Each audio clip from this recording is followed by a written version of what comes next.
naje gusanga ikintu cyawe ntaho kijya kubera ko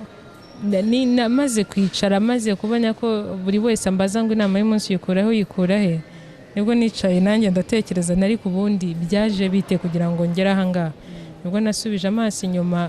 nkora flashback nsubira mu buzima bwanjye bwo muri high school muri secondaire ndeba uko nabayeho mbona ni ikintu nakuze ubwanjye nkunda mu rugo bambwiraga ko ndi n'umwana nakundaga televiziyo ntajyaga nyiva imbere mpora ndeba abanyamakuru ko babigenza urumva rero ikintu uzaba cyo no matter what nyuma y'igihe kingana iki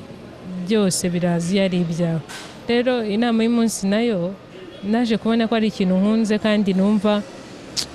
nakora buri kimwe nshoboye ari ku mutima w'umuntu ukomeretse ukaba healed ugakira ariko